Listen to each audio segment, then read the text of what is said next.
Hello, beautiful souls. My name is Jessie, and welcome back to another episode of Rewired to Inspire. The show where we'll dive into self-love, learn tangible ways to rewire the brain, and discovering your soul's purpose.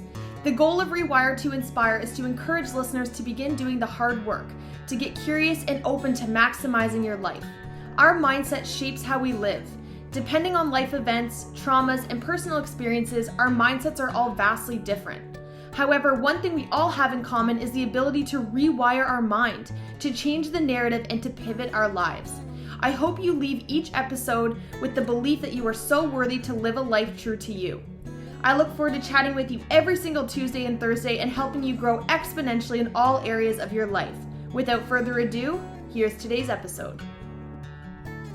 Hello, beautiful souls, and welcome back to my podcast, Rewire to Inspire. I am your host, Jessie Brown, and I am beyond excited for today's episode, if not the most excited I've ever been, while simultaneously being extremely nervous. So if you hear a little difference in my voice today, it is all coming from good intentions. As mentioned on a couple episodes ago, we have our first guest today. It has been a long time coming, and we are starting off strong today with our guest. So today for episode number 130, we have somebody who has in many ways inspired me to begin my podcasting journey. He has in a lot of ways, not even in a lot of ways, this person is the start of my self-improvement journey. And I don't even think he knows that fully in depth to the extent in which he has inspired me over the last 3 years. So without further ado, I am super excited to announce today's guest.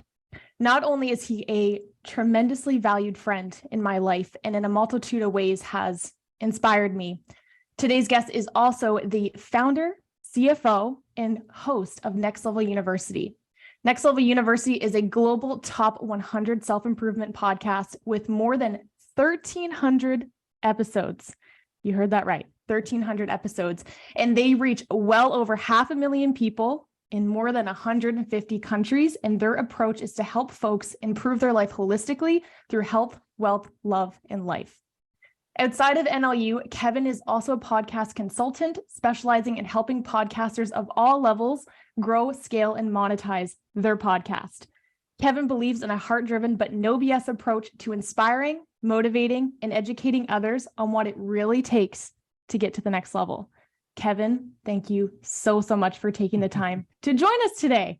First thing, Jessie, I don't know if you could see, but I was tearing up a little bit in the intro. I'm very, very proud of you. I did not recognize, I would say, the level of impact that I've had. So the fact that I have been able to do that is exactly why we started this in the first place. And I just want to send you all the gratitude. I appreciate that. And thank you for the wonderful introduction. You are so welcome. Absolutely. Just goes to show sometimes how we don't realize the impact we're making until we realize that later on in life. So yes, to kick us off, Kev, there is a question that I want to ask every guest that I have on here as my first question. I shifted it a little bit for you. Okay. So the first question that I would love to ask you is, what does mental health mean to you? But more so, I want you to come from the approach as being a successful entrepreneur from an outside perspective. What does mental health mean to you now versus maybe what it did in the beginning of your journey? I remember when I was in high school, my girlfriend had depression. And I remember her bedroom was in the basement of her mom's house, and that's where we used to hang out. And I remember she had a therapy appointment and she didn't want to go. And I remember asking her, I said, I don't understand depression. What do you mean? You just don't feel good? You're sad? I don't get it. I never could understand what that meant. So if you asked me at 15, 16 years of age, I would have said it was something that wasn't real. It was something that just some people had issues with and other people didn't. At the beginning of my journey, mental health to me was kind of taboo. I'm a tattooed bodybuilder. You know, I don't talk about my feelings. When I was 24, a lot of people know of my story about having suicidal ideations when I was later in life. But the first time I ever thought of the world without me in it is when I was 24. Mm-hmm. Everybody was gone to work. My girlfriend and I at the time lived in this really nice place in Boston with another couple. Our bedroom was on the 3rd floor. It's beautiful, beautiful place. I remember sitting in bed. I was playing Call of Duty. I was playing video games. And I remember thinking to myself, if this is what life is, I don't want to do it anymore. Everything is gray. Everything is bleak. Everything is bland. I am not excited about my future, and I don't think I want to do this anymore. I told my girlfriend, even though I didn't want to, when she got home that night. And that was the first time I ever was recommended therapy. So I lived in Boston. I find a therapist. I drive. I parallel park in downtown Boston, Massachusetts, which is anxiety provoking enough. I walk up the spiral staircase of this old building and I meet my therapist for the first time. And here I am thinking I'm going to cry and it's going to be terrible. I cried, but it was wonderful. That's when I started to understand that mental health is probably the biggest piece of who you are. Because at the end of the day, you can work on your body, you can work on your relationship, you can work on your finances, but the thing that you exist with more often than not is your self-talk. And a lot of mental health is that self-talk. So that's when I really started to understand it. Now, as someone who is perceived as quote unquote successful, mental health is everything because of 2 reasons. 1, I cannot give what I do not have. That's part 1. And part 2, at the end of the day, my energy and my focus is pulled in many, many, many directions. If I don't take care of myself, nobody else can, right? It's my job to try to take care of as many people as possible. And that really is quite draining, honestly. And I've heard many, many terrifying and terrible stories from people, and I've been under a lot of stress. So it really is the understanding now more than ever that if I can take care of me, everything I do is more sustainable, and ultimately I can take care of more people and add value to more people. Wow. That is crazy to hear as an answer from someone who started that by saying you didn't really understand what that word even meant. It was taboo. And I think that we see that a lot specifically with men. And I do think that this is shifting a little bit, but like you said, even that identity piece of I'm a tattooed bodybuilder, like I don't need mental health. Yet in a lot of ways, simultaneously, mental health is actually what has brought you to be the person you become, because as you said, mental health is you. It's how you show up. It is your identity associated with that. Yeah, Thank you. You're so welcome. You're so welcome. It's a great question. I feel sometimes it's very hard for me to answer questions around it because I feel like I didn't take a road that's sustainable for somebody else. My mental health drastically increased when I left my job and I started this journey. Right. Drastically increased. I still deal with anxiety occasionally, but it's more situational anxiety in my throat, and I have an understanding of what's happening. Depression, very little. I have bouts, of course, but a lot of people say, what did you do to help your mental health? I left my job. That's what I did. And then I focused on getting better and understanding myself and self-awareness. But I just want to make sure that I put that out there because I know for a lot of people, this is a long, potentially struggle-worthy battle or struggle-filled battle. Where for me, when I left my job, a lot got better for me. A lot got worse too. But yeah, I just want to throw that out there because I don't want anybody to look at me and say, oh, okay, you have it all figured out, because obviously I don't. Right. And I think that that's why I'm so passionate about asking this question, because it is going to be so individualized for each and every person's perspective of what that word means to you. And so even you saying, when I left that job, my mental health got better, I think that in a lot of ways, a part of you probably felt like a failure, like you're starting over in a lot of ways, which really ties in the next question that I have for you, which is, on this show, we talk a lot about failure and our relationship with that word and rewiring how we view failure as individuals. And in a society that teaches us that if we fail, we are failures. You go to school, you get an F on your paper. That's it. There's no teaching or learnings from that. And so we start to paint a picture later on in life that if we fail at something, we take that very personally. And something that I've learned a lot from NLU is you guys talk a lot about the word failing forward. Can you tell us a little bit about a time that you quote unquote failed and how you responded to that versus maybe how now you would respond with the mindset of failing forward? For sure, for sure. At this point of this failure that I'm going to speak to, I had given one speech. So this was my second speech ever. One of our podcast guests, his name is Michael Gorman, amazing human being. He brought us to speak to a group of at-risk children in a very tough area of Massachusetts. There's a lot of crime. There's a lot of poverty.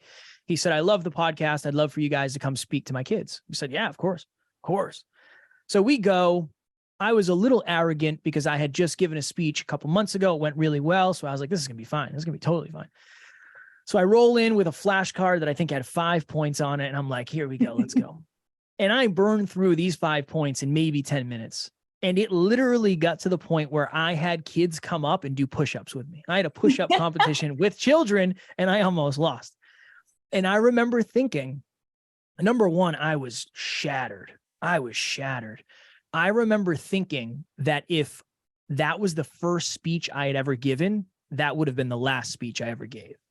Now, luckily, I had a little proof that I could do it based on the previous one, but I thought of quitting for sure. I thought to myself, there is 0% chance I could ever be a speaker. This is horrible. I am not good. Insert negative feeling here. So fast forward, I think you know this story. The audience really won't, but Alan and I get paid to fly out and speak to 900 and some odd kids and the staff afterwards. I'm actually wearing the shirt we got when we were there. So, excuse me. We do 3 speeches to 350 students each in the beautiful auditorium. Awesome. So we get through those. They all went really well. So we go to the library and we're supposed to do the staff training. And right when we started, I looked at Alan and I was like, oh my God, we are jeffed. This is going to be the worst. So we had not talked about what we were presenting on. I had never seen the presentation before. And we're standing in front of people who aren't necessarily excited to learn from 2 young looking kids who don't necessarily know what it's like to be a teacher, right? I've never been a teacher. So we didn't do a good job of letting them know we were there to add value, not judge them. It was just an ugly thing. And I literally sat there for 45 minutes while Alan fired through the presentation and we were getting laughed at certain points. It was brutal. It was brutal. So we leave. And the first thing we did is Alan and I got in the car and we just started laughing hysterically. We just started laughing hysterically because of how bad we screwed up. Nothing else. This is our fault. This is nobody else's fault. And here it is. It's the understanding that we made a lot of mistakes leading to that failure, but we can avoid them next time. In the beginning, I did not think that way. In the beginning, to me, failure was final. And when you were going through the question, I was thinking to myself, what's the difference between a mistake and a failure? A mistake, you get to try again. A failure is final. Somebody might come to me and say, I'm afraid to take this test. The first question I ask is, can you retake it? Yes or no? Yes. Don't worry about it. Go do it. I'll pay. I'll give you the $50 to take the test again. You can't fail. You can't fail. It's literally set up so you can't fail. You can keep taking it. You can keep taking it. That's now how I look at a lot of stuff. It's, you lose a client. It's not the end of the world. Like you can go get another client. It's not the end of the world. You make a mistake. You flub a word. I do it all the time. Right. I have more opportunities to fail than most people because I do so many episodes. So it's that. And then the last thing I would say, just to throw a cherry on top, the people who are the biggest successes in life are also the biggest failures. You just don't know about them. You don't see them because they keep going and they keep going, they keep going. So yeah, that is how I look at it now, but that is drastically different than how I looked at it in the very beginning. I'm so glad you brought up that last point about not seeing it. Because so much of it is front facing for everybody that's listening. I'm sure part of you is, I would hope, going, this guy's such a good speaker. Like he's such a good, strong podcaster. His word choices, everything is phenomenal. They would have no idea about that story that you shared about your first speech you ever gave, unless you chose to share that. And so I love that you brought up that point of, we don't always see people's failures. We see their successes. And so even right now, before we jumped on the mic today, Kev, I said, this could go terrible. This could go terribly wrong. I am massively nervous. I'm definitely outside of my comfort zone, but a part of me really wanted to fear chase and I knew it was time to elevate. Was there a part of you that during that first speech knew in some ways you were fear chasing, or were you just hoping for the best? It's interesting that I pretty much have been fear chasing every day for the last 6 years. You know, so when I left my job, my mental health got better, but my awareness of my anxiety I was very, very honed in the fact that I am constantly living in anxiety. I'm a broke entrepreneur. So yeah, no, I pretty much have lived fear chasing, I would say, for the last 6 years pretty consistently. But now I am capable of handling a certain level of pressure that I never would have been able to. So yeah, I would say that's probably the key to my quote unquote success is I'm afraid of pretty much everything I do. I just try to give it hell. Like, let me give it my best shot and see what happens. And the other thing too is a lot of the things that I'm doing are kind of in my wheelhouse. Right. So a big podcast, it's still a podcast and I've done it enough times. I just want to add one point to what we were just talking about. There's a fighter. His name is Chael Sonnen. He's a mixed martial arts fighter, a very great speaker, and he's a very wise gentleman.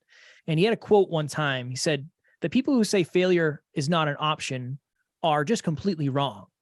Failure is the most likely scenario in many of the things that we do.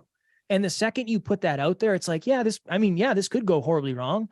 I'm not going to judge you because I've made way more mistakes than you have." So it's almost, I think it's empowering to at least flip the script and say, well, failure is not an option. Of course it's an option. It is the most readily available option. And at least once you understand that, you can then play the odds accordingly. I love that. Empowering to fail.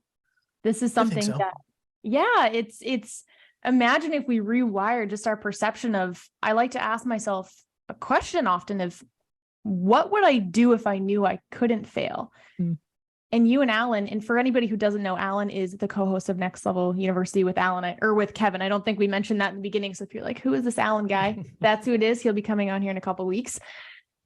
One thing that I've learned tremendously through you and Alan is that mindset of fear chasing. And you guys share a story often about Amy, which is a good friend of you guys, and how many years ago would that have been, Kev, the mall story? Probably 4. Okay. So most of you have probably not heard that story. So basically 4 years ago, Kev had took one of his friends to the mall to fear chase. She had a fear. Was it of talking to strangers? Starting conversations with strangers. Yeah. Okay. So something that I think a lot of us can definitely resonate with, like that's massively scary to do sometimes. And Kev said, pick you up. Let's go to the mall. Let's see what happens. I'll be there to support you as you go on that. And so oftentimes when we hear the word fear, we think of very surface level materialistic things. Sharks, snakes, spiders. You guys like to throw in snapping turtles and airplanes in there, which I think is whatever that fear is. When someone says, what are you most afraid of? My answer 5 years ago would have been snakes. That's not actually my deepest fear. That's just a surface level fear that I had. Now that I understand from a deeper level through coaching with Alan that my deepest fear is actually not maximizing my potential, I now understand why in so many rooms I felt undervalued. I felt out of alignment. From your perspective, Kev, how can somebody begin to identify what their true fear is that might be running them subconsciously so that they can begin to take action? It's a great question. It's a challenge to do it alone. I'm realizing that more than ever, that a lot of the answers I give, I just want to make sure they're the most valuable. I don't necessarily want them to sound the best or like I have the most wisdom. You find someone you trust and you play the why game. I don't know what book this is in, but it's like the 7 whys. You ask somebody a question, and when they answer it, you say why. So it could be, if you had an internal fear, not an external fear, not a snake, not a shark. What is your number one internal fear? And somebody said, rejection. Why? I don't know. Well, if you had to know, why? Let's just kind of play the game. Why? Well, because when I was young, I got rejected and it made me feel bad about myself. Why? Right? And you keep digging and digging and digging. Eventually, you're going to get to some sort of root. Eventually. Now, here's the thing. Depending on your level of awareness, depending on your level of self-improvement, depending on your level of reflection, you're maybe not capable of getting to the root currently. That's okay, right? There's layers and layers and layers and layers. But for the longest time, I just assumed I'm afraid of rejection. That's it. I'm just afraid of, that's it. Everybody's afraid of rejection. Why? And then I started to dig and dig and dig and dig and why? I think the simplest, most powerful form is I am insecure about my height. Therefore, I connect every rejection I've ever had to my lack of height.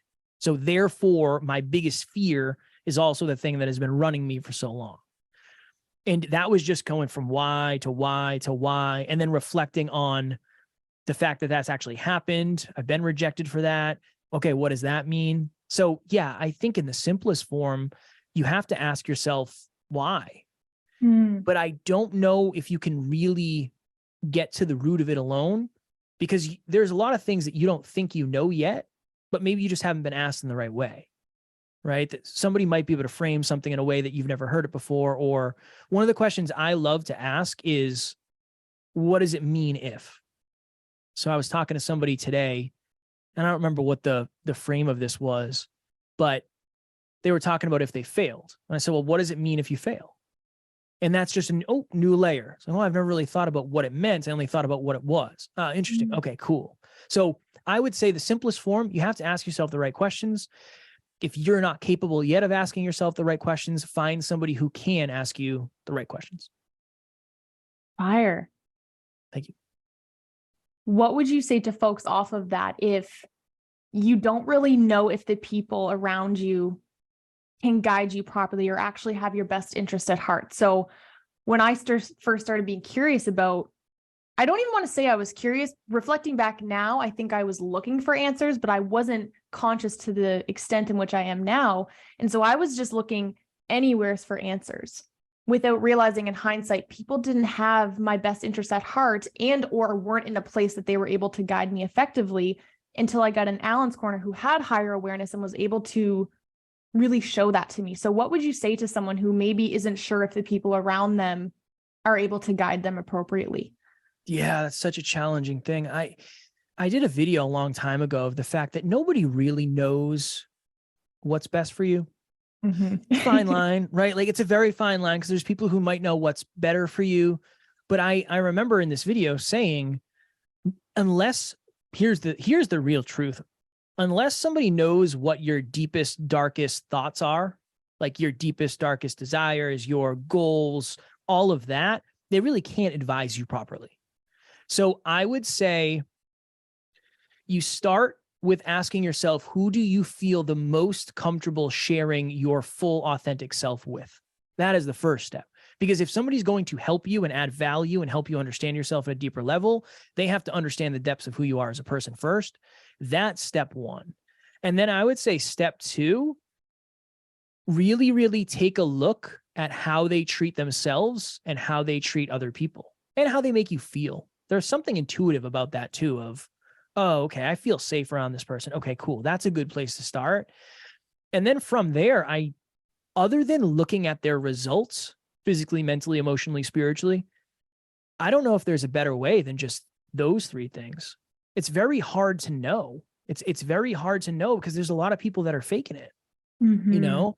And even to your point, just because somebody wants what's best for you does not mean they're capable of helping you.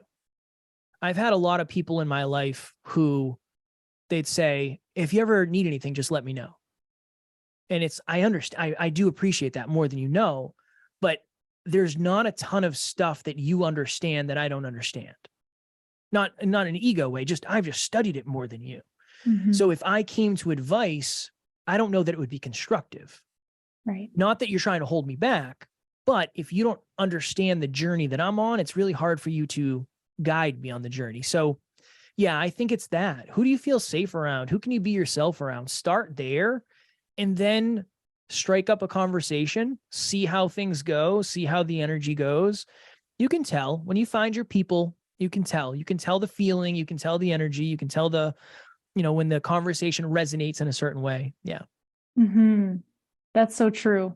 And so much of us, when we're feeling that fear in any aspect of our life, having that safe person to go to can make it that much easier for us. Just like Amy having you at the mall, having that support can just make it almost like one step ahead. And then once you get there, it can become easier to take that next leap to then find more people that you're able to build that trust with, even though you might not know those people exist or you're surrounding yourself with those on day one. I love your approach of asking that question. Who do I feel the most comfortable around, and starting there and then seeing how it flourishes from there, knowing you don't have to have it all figured out.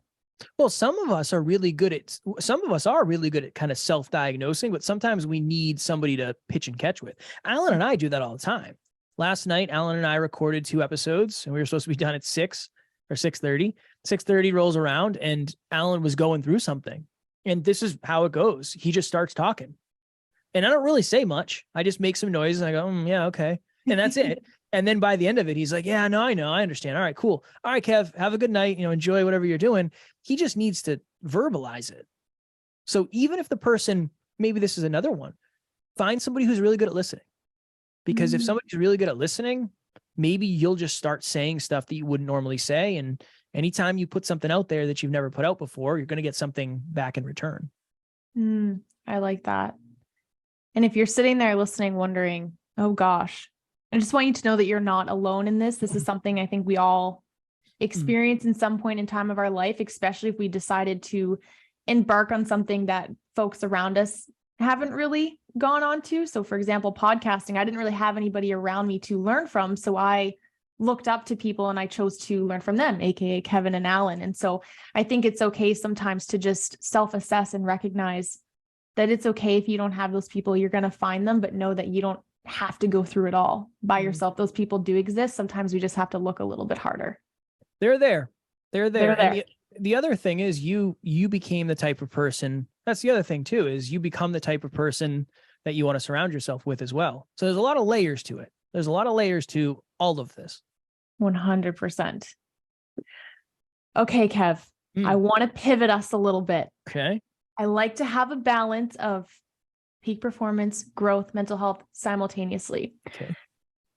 A huge thing I wanted to poke your brain about today is around the word success. So when most of us think of the word success, and I encourage you all listening right now to notice what comes up even when I say that, we almost picture this glorified, easy life, kicking back on the beach, rain and money, enjoying everything in life. We know that that is far from the truth behind the scenes, especially if you are someone who's very passionate driven and hard driven, which you are. What do you believe is the biggest misconception when it comes to success being where you are now? Success equals ease and or continuous flow of happiness. And I just don't, number one, an easy life does not exist. And if an easy life does exist, it's setting you up for a really, really, really hard life later. You just don't know it yet.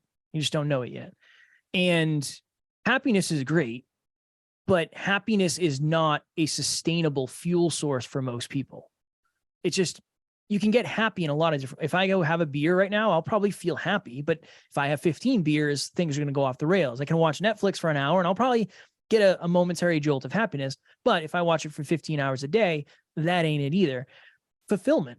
I really do believe now more than ever. I had a really long day on Tuesday, because we did group coaching Tuesday night. I started my day at 5:00 in the morning. I woke up, I went to the gym. I went straight from the gym to PT. I went straight from PT home. I made breakfast. I fed the cats. I got on a coaching call.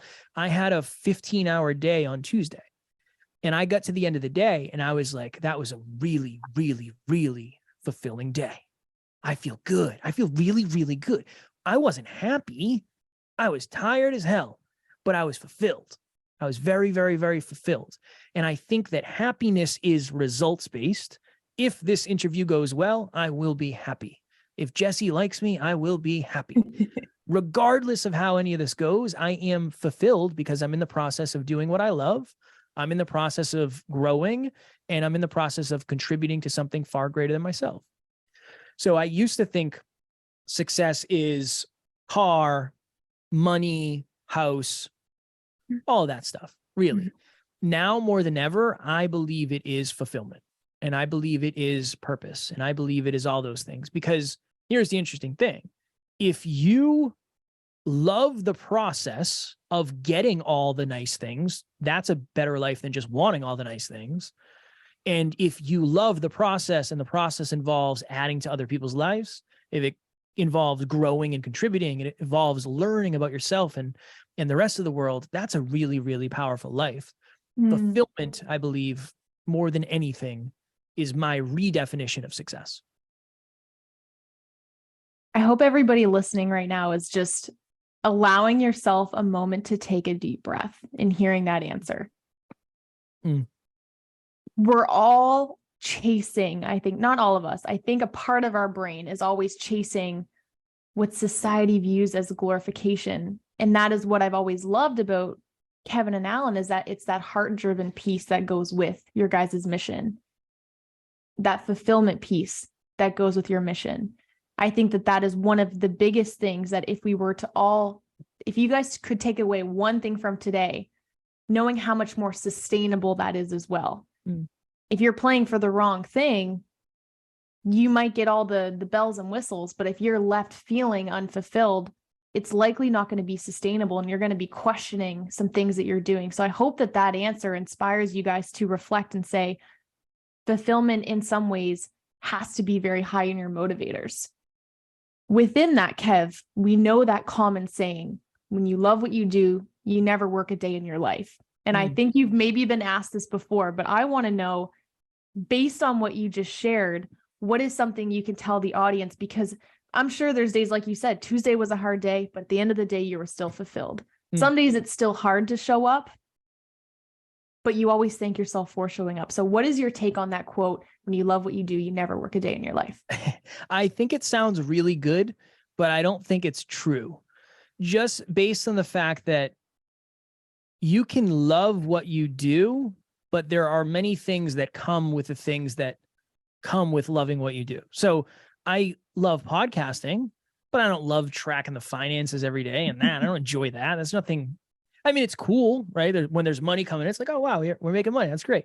But that's not my favorite thing in the world. I'm not passionate about tracking finances, but that is a necessity that comes with the stuff that I love. So I think it sounds really good, but I don't know if it's something to shoot for, because, you know, I'm blessed and I'm privileged and I'm grateful to be able to podcast.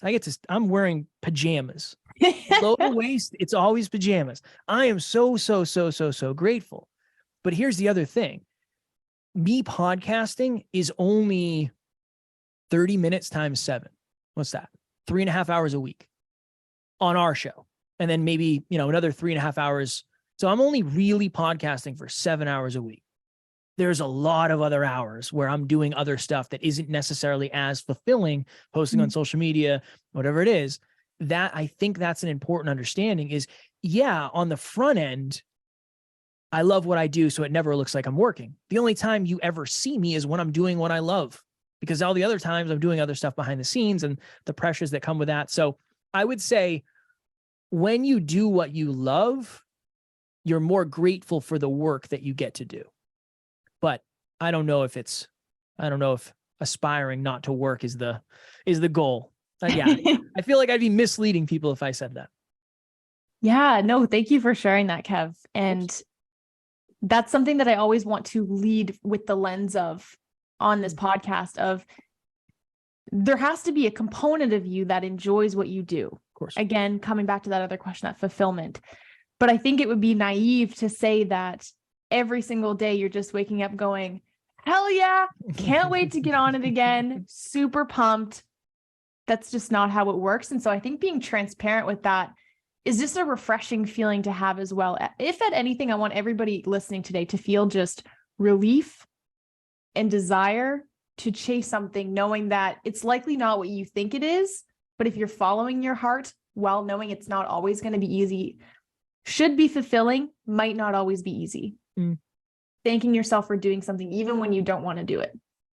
Yeah. So the final question I have for you, Kev, is you have been on how many other podcasts? How many podcasts in general? Like, what's like, if we could guesstimate a number?